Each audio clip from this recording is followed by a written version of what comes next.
But it is great to have Reverend Dr. Kristina Ricketts Gutierrez. Boy, that's so official to say it that way. Chris serves as the program director and the pastoral counselor for the Midwest Ministry Development Center and is a great partner for us and was so agreeable to come on and to be able to share out of her wisdom and expertise around the issues of stress and the issues of anxiety that we're all facing. So without further ado, Chris, I turn it over to you. Well, thank you so much, Frank, for the invitation. And I really appreciate the opportunity to get to, in some small way, support the ministry of your region and your pastors individually. Mark, thank you for that great devotional. I love that passage. That passage is really rich in lessons for pastors. And what I have planned to do is kind of continue that. I have the chat feature open, and I hope that there's some time at the end. I'm assuming we're done about 4. Normally we've gone till around 4:15 or so, but we extended this one to 4:30.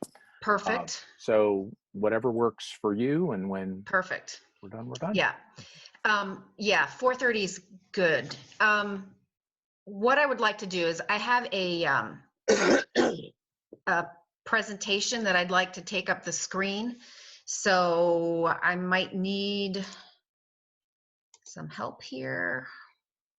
So I think, Dr. Kristina, if you hit screen share, Yep. the little green arrow, that'll share your screen. And if you bring your presentation up, we should be able to see whatever's on your screen. Share.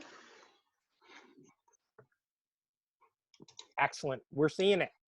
Coping with clergy stress. Perfect. All right.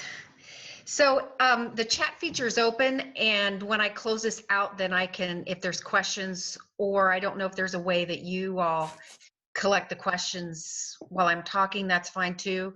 But let's see how this goes, and I'm happy to answer anything that's not clear after. So I entitled this Coping with Clergy Stress. And from what Frank was asking me to speak to, it's not, I wanted to be specific because we're talking about stress that clergy experience, not normal stress. So I'd like to start with just a time to take a deep breath and to do some meditation and kind of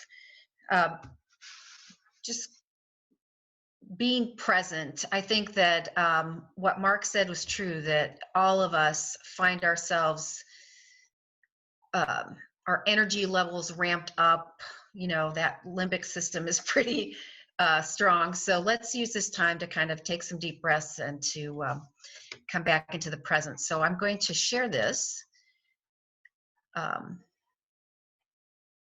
Share this brief meditation. So some deep breaths. You may want to close your eyes as you listen.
Christina, excuse me, there's no sound.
Well,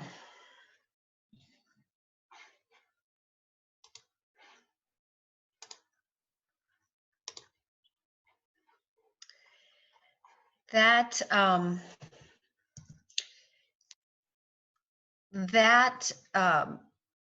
little song and devotion is a wonderful melody that I don't know about you, but music is such a help for me to be able to get in touch with not only myself, but to deepen my life and spiritual practices. So thank you for sharing that with me.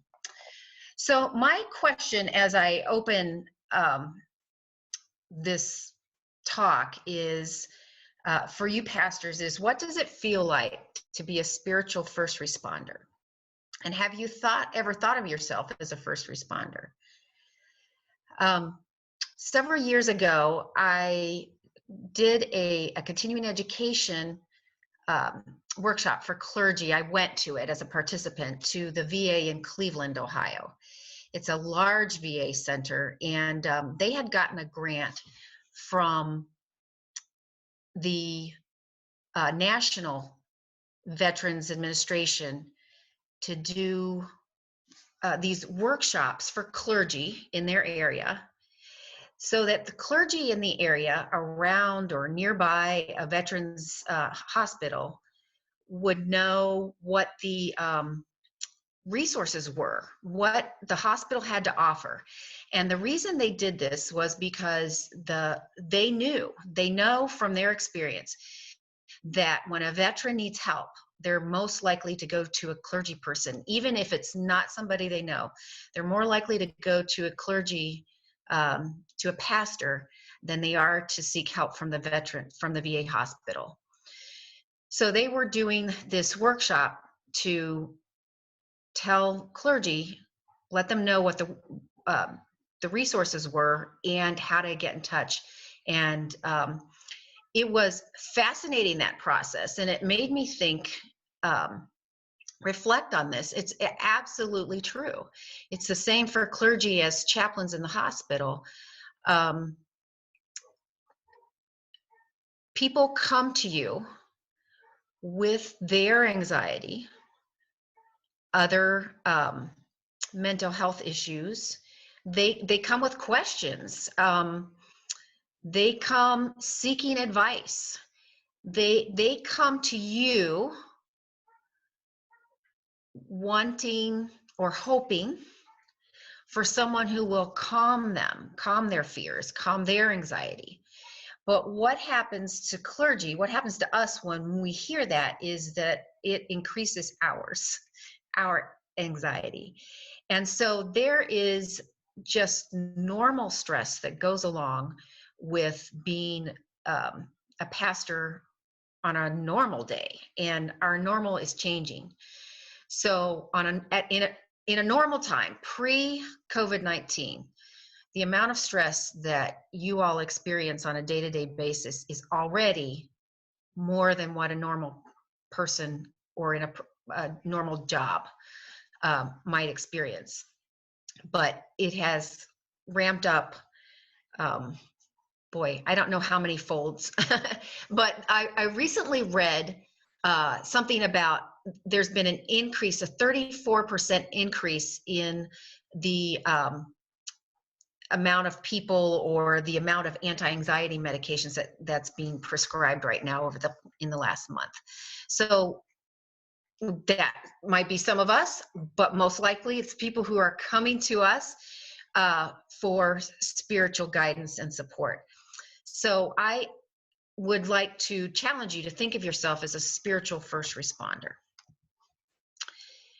I want to share Psalm 31. I think this speaks to this idea of being a first responder and the amount of stress that pastors are under. Praise be to the Lord, for he showed me the wonders of his love. When I was in a city under siege, in my alarm I said, I'm cut off from your sight. Yet you heard my cry for mercy when I called to you for help. Love the Lord, all his faithful people. The Lord preserves those who are true to him, but the proud he pays back in full. Be strong and take heart, all you who hope in the Lord. And like I always do, I checked out several translations, and I felt the message was even more concrete. What a stack of blessings you have piled up for those who worship you, ready and waiting for all who run to you to escape an unkind world. You hide them safely away from the opposition. As you slam the door on those oily, mocking faces, you silence the poisonous gossip. Blessed God, his love is the wonder of the world. Trapped by a siege, I panicked. Out of sight, out of mind, I said. But you heard me say it. You heard and listened. Love God, all you saints. God takes care of all who stay close to him, but he pays back in full those arrogant enough to go it alone. Be brave, be strong. Don't give up. Expect God to get here soon. So the question for a first responder then is, where do you find your identity? Where do we find our identity? Is it internal or external? I think this is really the key for those times when our anxiety ramps up. It can help bring us back down to earth and to the present. So someone who finds their identity internally tends to take responsibility for their choices, is able to set appropriate limits and boundaries, has a sense of rootedness, and has a sense of connectedness. For pastors, especially outside of the church. People who find their identity in external things tend to have a high need for affection. They are likely to have some people-pleasing tendencies. It's hard to make decisions or what to do if they're not pleasing people. They might lack outside social support.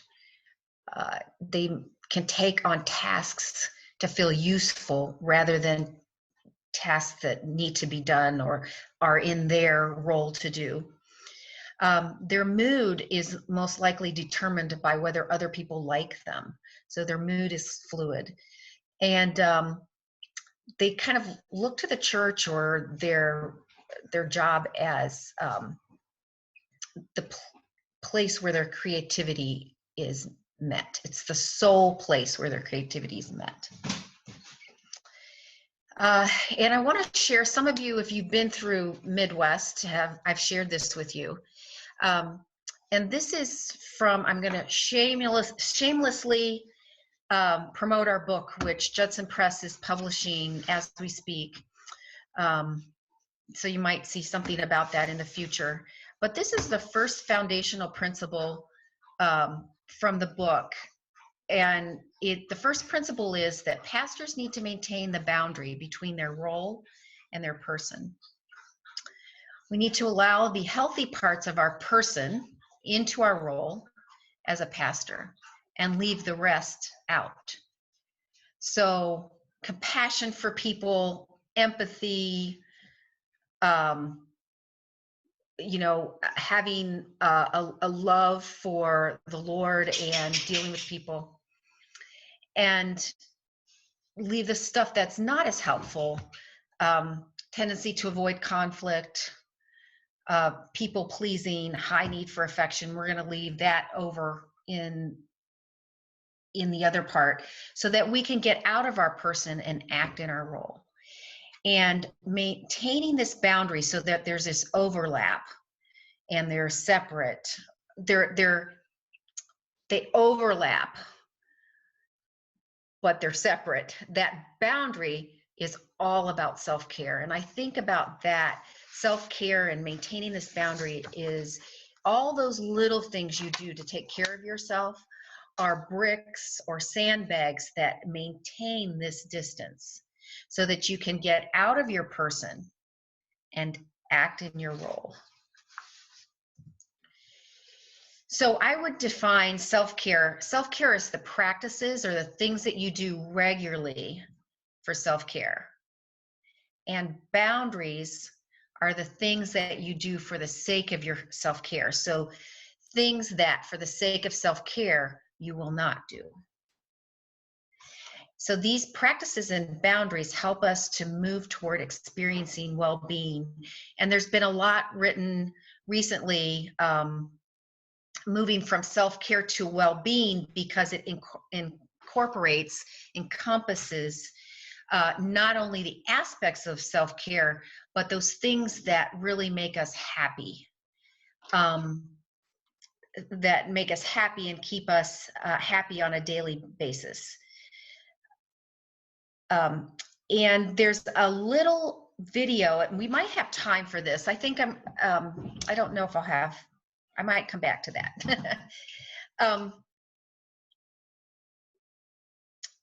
But there is a brief YouTube video that Henry Cloud, who wrote the book Boundaries, has done many different YouTube videos.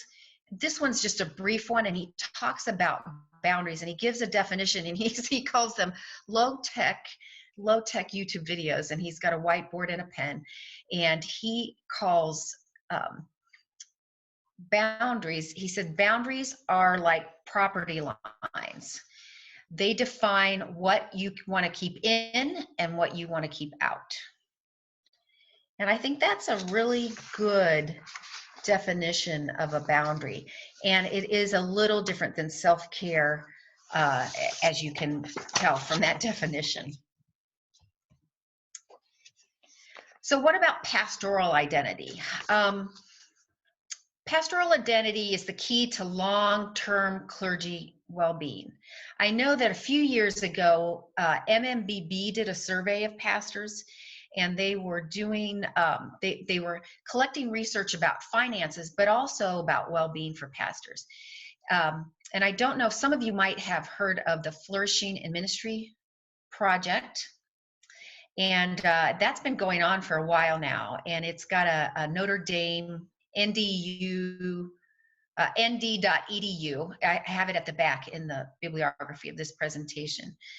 But they've done a lot of research with pastors and denominations, individuals and denominations, about what helps clergy not only do well in ministry, but to flourish and have long-term well-being in ministry. And so a lot of what I'm sharing with you is research based on that. So pastoral identity is the key to long-term clergy well-being. What they found was that pastors with strong, stable, and positive identities do better over the long term.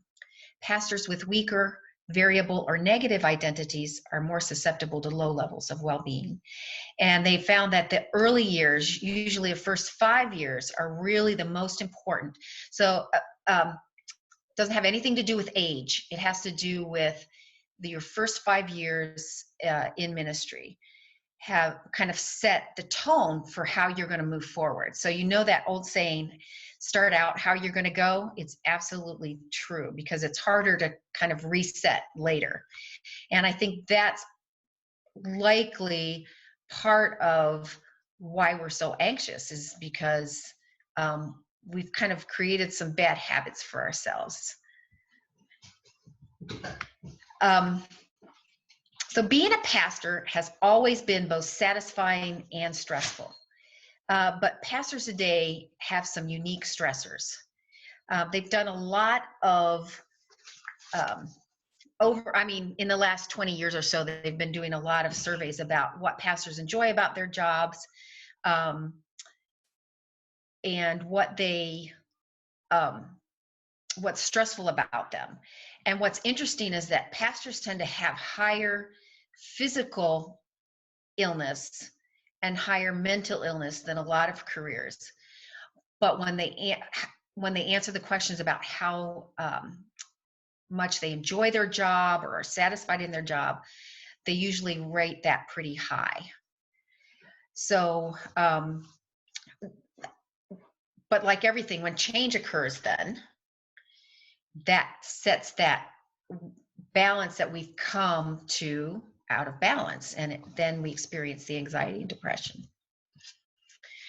So clergy stress in a normal time, as I said before, there's chronic interpersonal stress, chronic time stress, long work week with unpredictable schedules, frequent crisis responses, eustress, which is the good stress.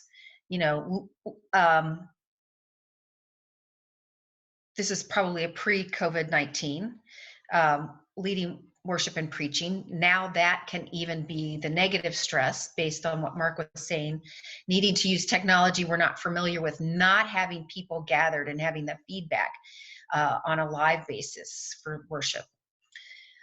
Sedentary lifestyle, neglect of self-care, underdeveloped theology of the body, and caring for the needs of others, kind of a codependence that we've set up for ourselves. 4 effects of chronic stress that you all are probably aware of. And you know, if you're thinking think about this too, as I name these 4, but how were you doing in these 4 before COVID-19 and since COVID-19?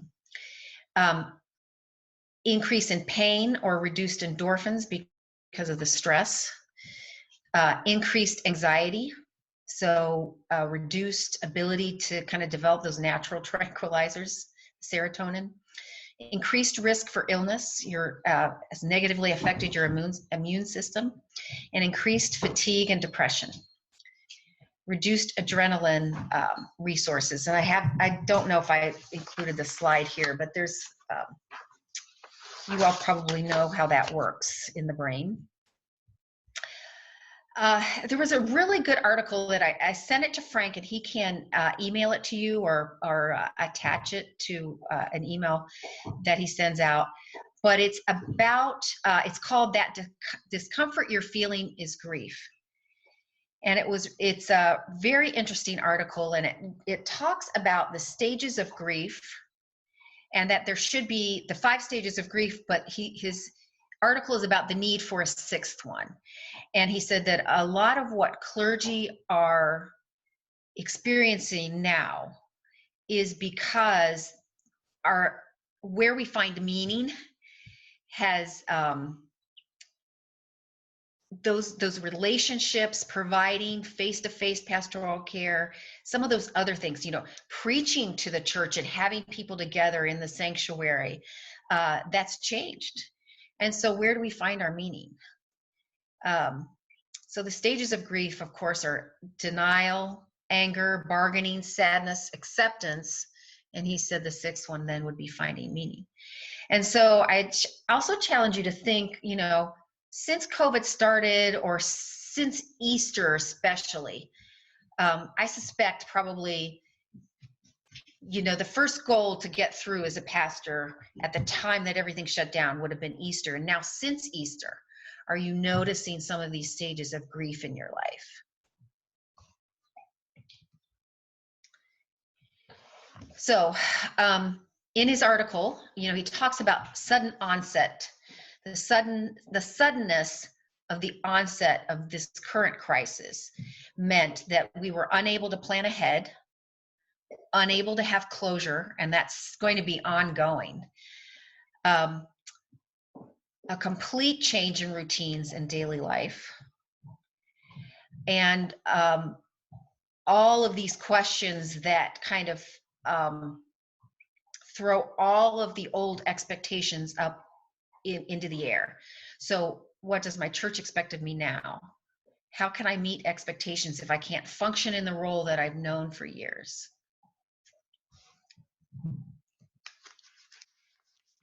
He talks about anticipatory grief, loss of safety. Those of you who understand systems theory, family systems theory, the family and our lives have reached a certain equilibrium, but a crisis like this throws everything off kilter, and that grief is also experienced as a loss of safety, both individually and collectively. There's this idea that there's something bad out there, but we can't see it clearly. So if pastors knew what to help to prepare their people for, if we knew how to, what was expected of us, if we had a clearer sense of that, it might lower our anxiety and we'd be able to, plan for that or work toward that. But that's not the case. We don't know.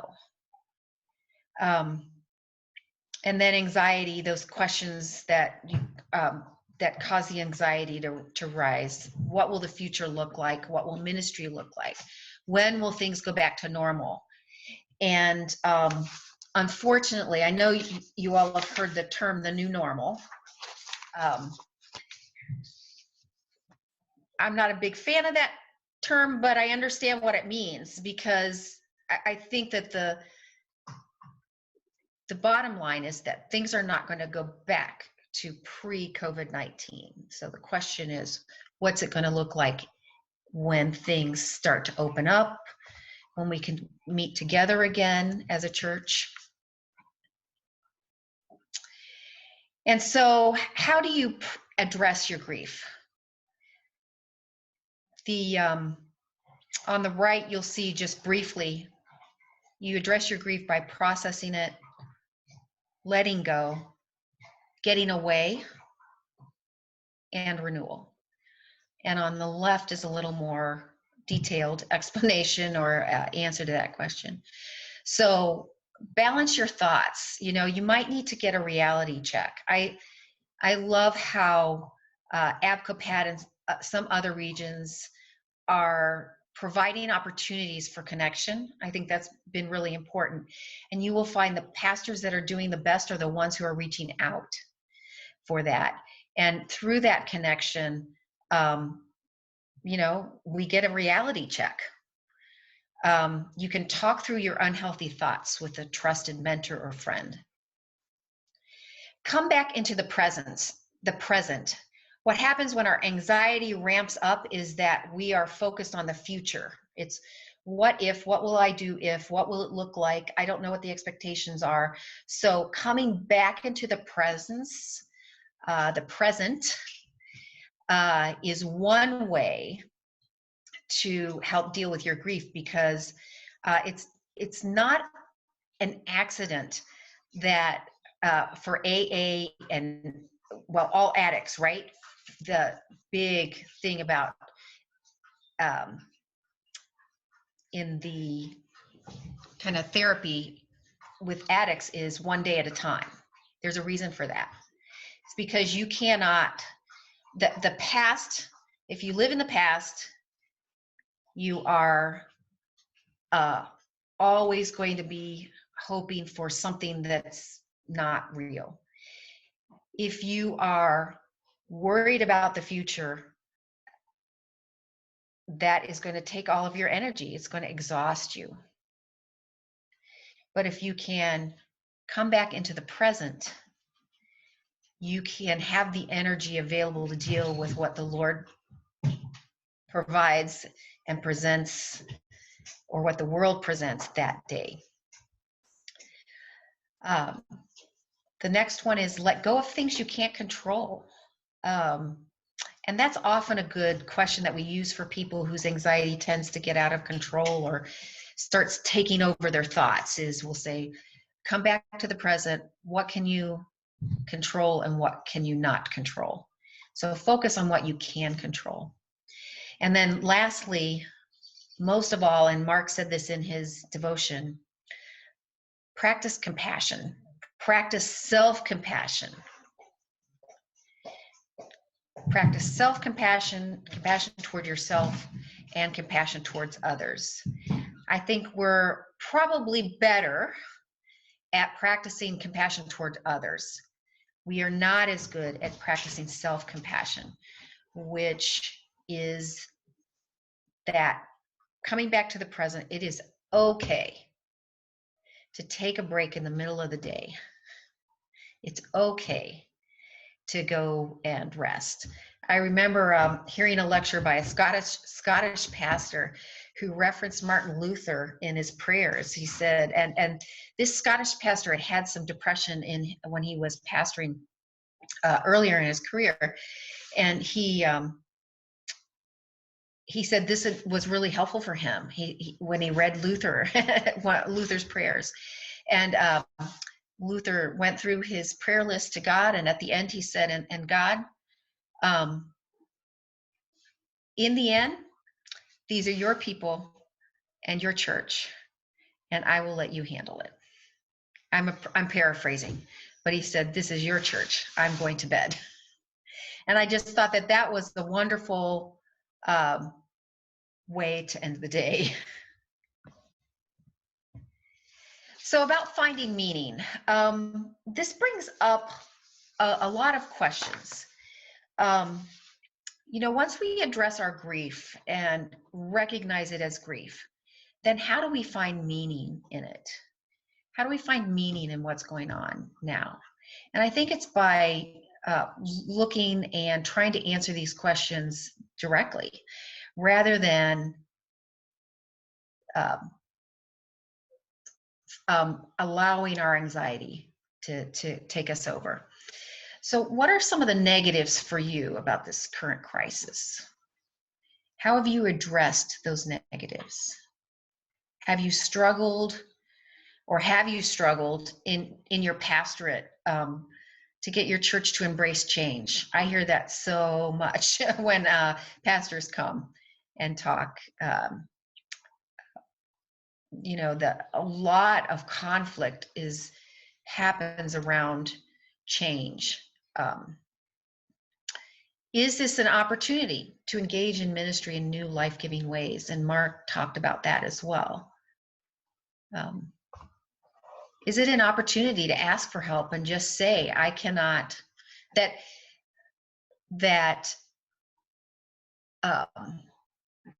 the scope of the duties has changed. The scope of my duties as a pastor of this church has changed. And this is what I have time to do. This is what I don't have time to do. It might provide opportunities for people who've never volunteered before to volunteer. And I am hearing that a lot from pastors I've interacted with in the last month. And so the answer to these questions might be different for you, but I encourage you to ask them.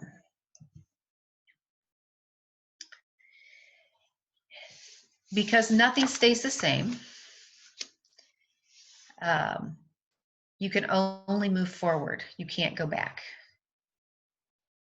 No one knows what the future will look like. And change is always experienced as grief.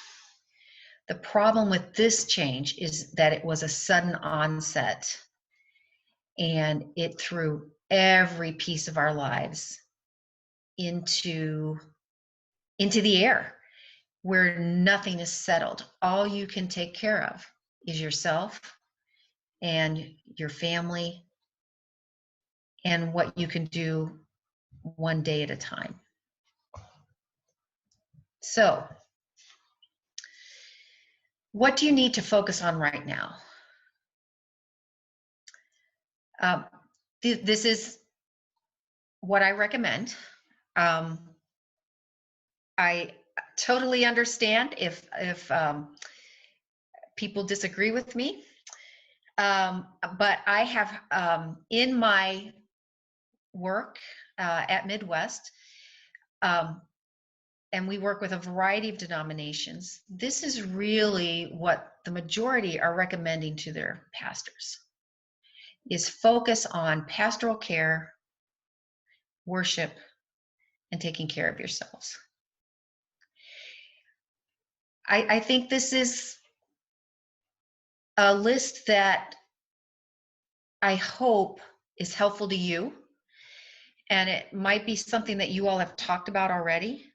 And if you have, I want to affirm that you are on the right track. That will help lower your anxiety and help you meet the days as they come. Now, this might mean that there are new ways to do pastoral care, that you can't do them the way you've always done them. In addition to working at Midwest, I'm also a chaplain at an Ohio Health Hospital here in Columbus. And clergy are sometimes being let in at the end of life, but sometimes not. It depends. They're trying to do that. And I know many hospitals are not allowing clergy to visit. And that is such a crucial time for a pastor to support people, and not just people who go to the church, but extended family and other relationships. So how, the question is, how can you provide pastoral care when you can't function in the roles that you normally do? So how do you provide worship experiences that are meaningful, that are not the way we've always done them? But most of all, how do you practice self-care and self-compassion for yourself so that you have the energy on a daily basis to provide the pastoral care that people are needing?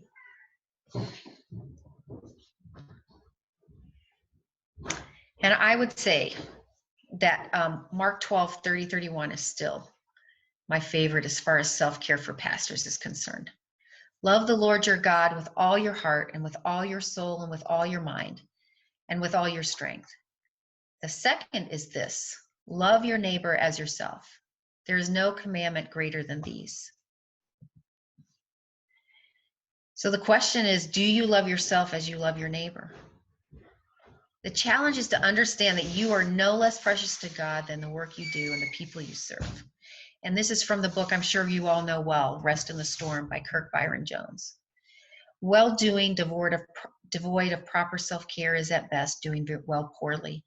Exemplary care for others is rooted in vigilant self-care. And if you haven't read the book, I highly recommend it. And this might be a good time to read it again if you're experiencing a lot of anxiety. So the Flourishing in Ministry Project talks about a couple different kinds of well-being. And their research has shown that daily well-being accumulates. So there is a curve that kind of goes up and down throughout the day. As you might imagine, it goes up closer to the time to stop working and go home for most people. Lower in the middle of the day. But the more we do on a daily basis to help us to do things that we enjoy and feel renewed by, rather than saving them for our one day off or our vacation, will help us to have that energy and lower anxiety and be able to deal with the stress that happens, that chronic stress that clergy experience. So self-care for resilience includes self-awareness, and these are some things that might be helpful. You know, being able to identify your emotions. Anger is a secondary emotion. So a lot of times people will say they're angry about something, and I will ask, okay, you're angry about something. What causes that anger? So that's, you know, use a list of secondary and primary emotions there. Engage in self-reflection. Learn to identify the sources of your primary emotions. Ask yourself some key reflection questions. This self-reflection really is to look at, are you kind of, is what is happening now pushing some buttons from your family of origin that maybe you need to deal with? And it says you kind of process your feelings. You can, I'll give you an invitation at the end, but journaling, Christian mindfulness, those kind of things. And I know devotionals are very helpful. And then self-control, you know, kind of anger, develop skills, anger management, conflict, assertiveness. Pay attention to your spiritual vitality through connection to others, connection to meaning and transcendence. It's not just important for the people that you are providing nurturing to. I ask every pastor that I see, where do you find your spiritual nurture? You need to have yourself and your well renewed so that you can renew others. So self-care for authenticity, I call this job crafting as well. Cultivate self-acceptance and recognize that you are doing the best you can with what you have during this time of crisis. Clarify your roles. I think this is probably a good time to revisit this with people that you're, with your deacons or your leadership councils. The flourishing in ministry is really interesting. They said to clarify your role around your strengths and context so that you are doing what pertains to your strengths at least 60% of the time. Not always possible, but if you step back and kind of look at your time, all right, can you say 50 to 60% of the time I'm doing what I enjoy in ministry? And end your workday with at least 15 minutes of something that brings you joy. Okay? Expect the unexpected. So leave margin in your week. There's a great book called Say No to Say Yes, which is this idea that you need to say no, right? Set boundaries or limits. Say no so that you have time to do things that do give you joy and renew you so that you can do what needs to be done. Build a team around you with complementary strengths.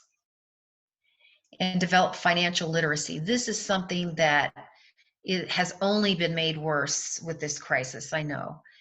But this is something that, whoops, I wonder if somebody is taking over here. Financial literacy is another something that's very important, and MMBB has been doing a lot of work with this.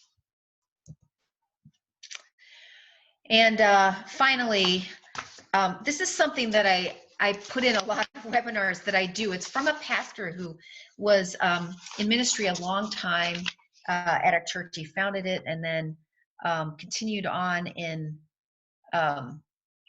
at the same church for 25 years. And as you know, it's often difficult to do a church plant and then be able to maintain a settled ministry. But when asked how he could do that, he said he chose very early in his ministry to wear his ministry as a loose garment and not as a straitjacket. And I just think that that is wise words for us that we need to be reminded of probably frequently. So I have time set aside for questions and answers. So I don't know if, well, there's some of my own questions that I added. I don't know if you all have questions, but these are some that I thought of myself is, what is God trying to tell me at this time? What are the opportunities that arise out of the crisis? Are there any? And I ask myself this a lot, but especially during this time. Am I mirroring anxiety? Like, is my own anxiety being projected onto the person I'm talking with? Or is that person's anxiety being projected onto me? And so that can be a hard question to answer, which is why the connectedness, reaching out, the self-care, all of those things are self-reflection, self-awareness is so important to do on a regular basis. So, Frank, I see you unmuted yourself. I was just going to say, Chris, as Mark has asked folks to go ahead and put their questions in the chat box, and we'll help moderate that for you. But that last slide that you had up there about wearing ministry as a loose garment, not as a straitjacket, I'm certain that for many of our pastors, they are feeling like it is a straitjacket right now because they can never get out from under the challenge of it and find those places to create some boundaries for their own life. And I just really resonated with that slide and the importance of that. Yeah. Well, I thank you. I think that's true. And I mean, this may sound like a frivolous example, but I'm reminded of that conundrum of, coming to a church and having kind of the annual garage sale be something that takes up a lot of time and energy from certain people in the church. And then, as people get older, there's no, the volunteers get fewer and fewer. But because it's something that we've always done or focused on, we need to continue. And it can be hard for the pastor to say, well, if there's no volunteers, maybe that needs to kind of die a natural death. And I wonder if one of the opportunities of this crisis is an opportunity to reevaluate what the priorities of the church are, and then what your priorities are as a pastor. You are singing our song, my friend. We've had those conversations both on these Zoom calls, but also too those individual conversations we've had with pastors and leaders. Yeah. Mm-hmm. Yeah. Another one of those, you mentioned the challenge of expectations, and a phrase that I always use as I'm working with search committees is the importance of dealing with expectations regarding the calling of their next pastor, and not to assume that everyone's expectations are the same. And the phrase I used is unmet expectations are the seedbed of conflict.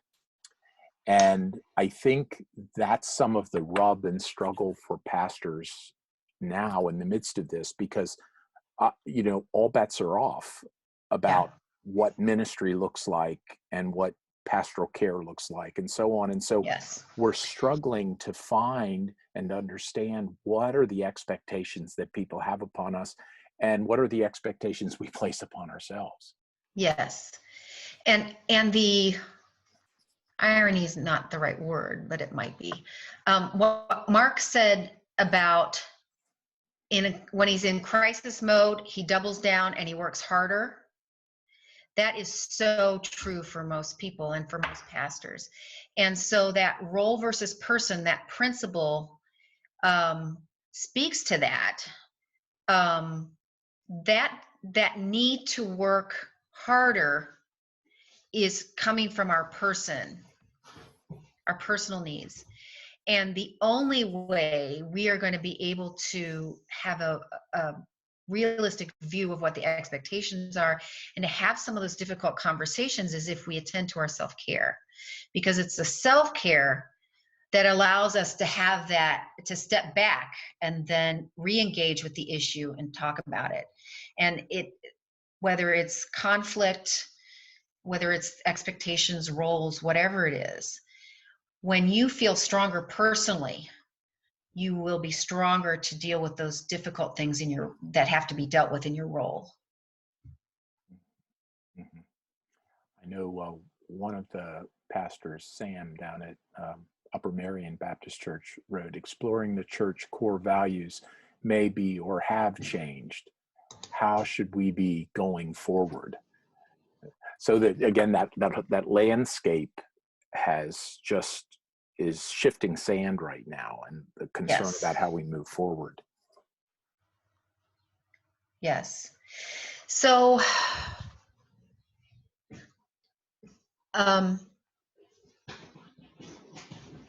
moving forward, I do think that it involves having those hard conversations. And I think that if we could start having the conversations around expectations and just recognizing with our leaders that things are not going to go back to the way they were. What do they want to prioritize now? What will be expectations for them? If we do that, that then can help help us to start planning. Okay, this is how then we can start planning for when things start to open up.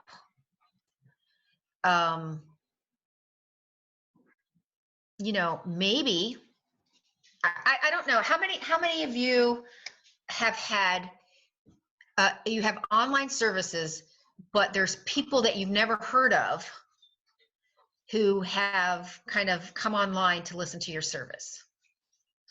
So how many of you have thought through, maybe when this is over, we can meet again. Thank God, you know, I won't have to do an online service anymore, except you've got all these new people who are logging on to listen to you.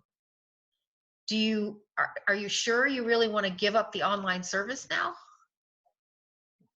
Hey, way to add to the stress level of the crowd there, Chris. Sorry. Sorry. I also wonder if with technology, and I admit, my sister works at a library, and I complain to her all the time about, I did not learn how to do all this technology stuff, and it is not comfortable, and I prefer experiential learning, but this is not comfortable. And she said, yeah, that's because we're the bridge generation. And so, you know, we're not the ones who are kind of intuitive about religion, but we're not 80 years old either that kind of fear it. But, you know, your 75-year-old pastor who's doing an online service, that is fantastic.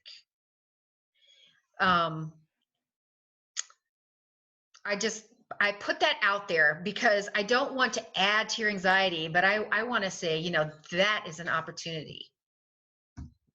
Online is an opportunity. Amen. Amen. I know that there was another question asked whether or not we might have availability of your presentation, or at least the bibliography. Yeah, you can have it. Okay. It's all right. Super. So if Chris, you know, here's behind the scenes stuff. You send it my way, we'll make sure that it gets out there for folks. Okay. I will send it to you. I think I already sent the article, and you can send both of those together. It's a great article. And the links, there's a link for Henry Cloud's little boundaries presentation as well. So. And I think for those that struggled to get the audio for your initial opportunity to breathe, they'll be able to see that link Yes. as well and be able to, Yeah. to Thank you, Mark. that and share that. Yep. Thank you, Mark. And I do think too, Kristina, I think all of us are asking those questions, and I'm probably going to just step a little. Frank can go deeper into this, but next week we're actually going to discuss a little of that in terms of what does it look like moving forward. And it won't just be turn the key, walk back in, it's all there. Yeah. So this hybrid transitional stage we find ourselves in, where some are willing to come back to church, but some are going to be scared and not willing, and maintaining an online presence in the midst of this transition and figuring out how we do ministry is going to be really challenging and different for everybody. Yes, I think it's going to be different, and it's going to depend on your communities, not just your church community, but the community outside of the church.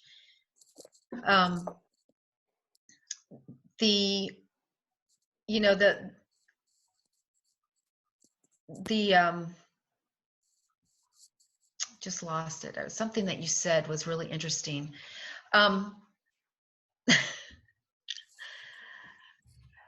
Well, I'll think of it sometime. Yeah, I should think about it. Frank, do you want to talk a little bit about next? Well, there was another question that Jamie had raised that I want to make sure we get to.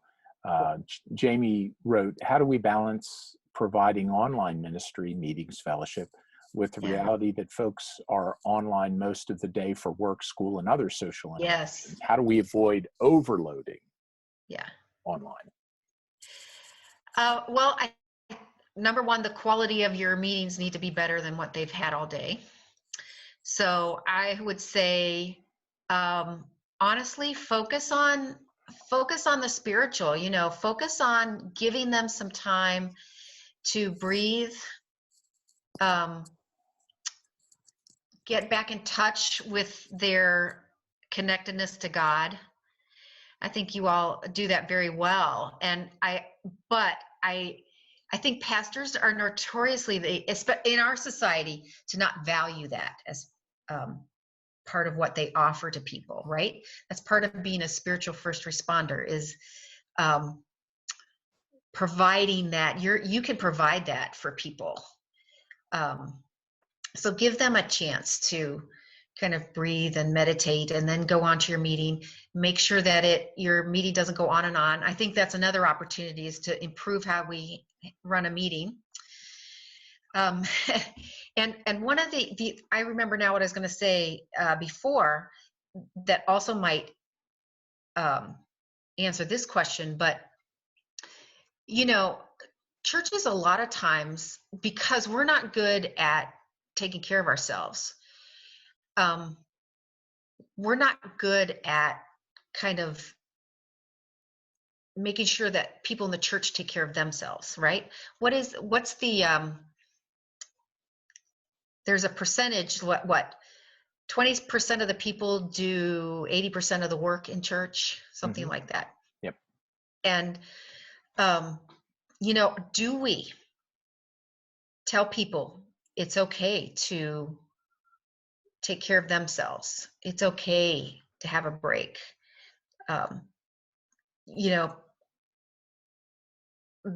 When I was growing up, nobody would say yes to being a Sunday school teacher, because it was like being a Supreme Court judge, it's for life.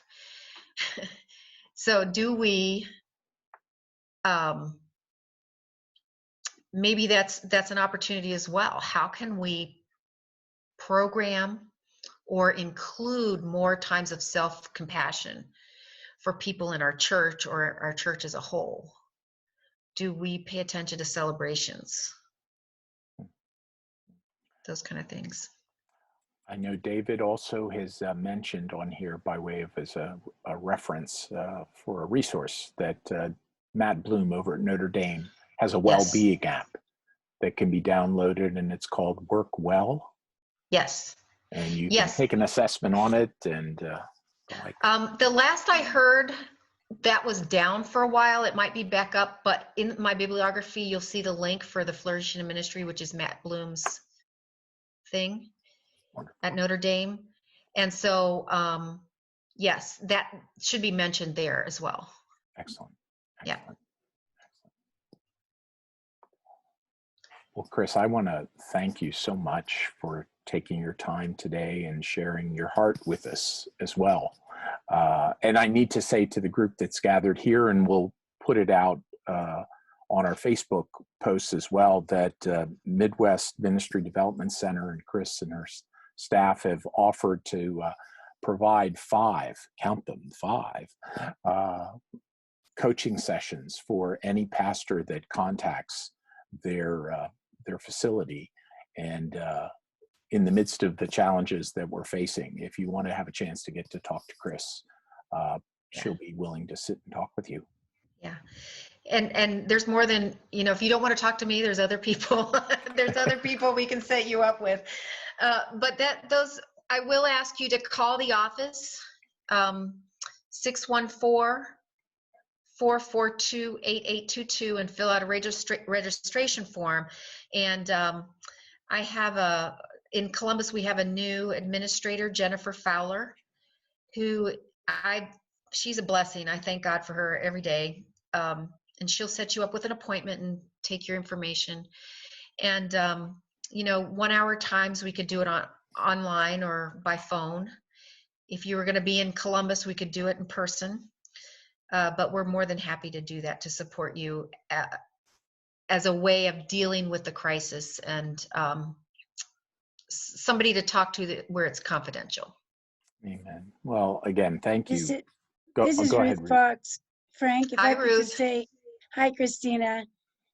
Chuck and I both have met with Kristina at the center in Columbus, and I just want to encourage any of you, if you've not gone through an experience like that, or taken advantage of these coaching sessions, it is well worth it. We really appreciate you, Kristina, and I just want to say thank you from us too for today. Thank you, Ruth. It's good to see you. Thanks for the testimony, Ruth. And just to say, today the focus was around self-care and stress. And next week, our intention is to do a Facebook Live devotion at 3. I'll be leading that. And then at 3:15, we're going to come together to talk about questions that are beginning to surface on the part of all of us about, okay, now that it seems like we may have flattened the curve here in ABCOPAD, Pennsylvania and Delaware, what does it look like as our governors begin to relax those social distancing limits? And what does it look like for the church as we consider coming back together again for worship? So we'll look at all of the layers of that question next week as we gather together, both in terms of a presentation that we'll make on the front side and then some Q&A to follow afterwards. But as is the case for what we talked about today, one size does not fit all. Mm-hmm. And there needs to be a level of flexibility and nimbleness on all of our parts, both in terms of the ministry that we provide and the spiritual flexibility that we bring to the table as we take a walk forward. Kristina and Pastor Frank, may I suggest something?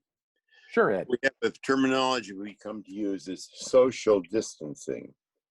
This world has too much of that. I suggest we have physical distancing. Absolutely, brother. And I am guilty of being overwhelmed by the verbiage that's on the news. So, but you are absolutely right. It's about physical distancing. Chemist, I have to go to terminology. But Kristina, thank you again. I remember the four-letter words you used when we met. And God bless you, sister. Thank you. God bless you too. Well, then, if I could, let me close us in prayer, and we'll get on to the rest of our days. Let's pray together. Lord, we give you thanks this day for the fact that you know us. Your word tells us that you knit us together in our mother's wombs. We are fearfully and wonderfully made. And God, we're grateful for the intimacy with which you deal with us as your creation and as your people. Lord, we confess that the challenges that we face in these days are overwhelming. And we find ourselves at times frayed and worried and anxious in the midst of seeking to serve and lead. God, we ask that you would be the great provider, and that you, the one that can provide peace that passes understanding, would work in our hearts and lives to bring us to a place of rest. Grateful, Lord, oh God, for Chris and for her wisdom and for her sensitive heart. And Lord, continue to ask your blessing upon her and the ministry that she and the folks at Midwest provide. Bless us now as we leave this place, oh God, and continue to show us the way forward as we seek to honor you in all we say and do. For we ask it in Jesus' name. And all of God's people said, amen. Amen. Amen. Amen. Thank All right, you. my friends. Thank you. God bless you. Bye-bye. Thank you. Thank you.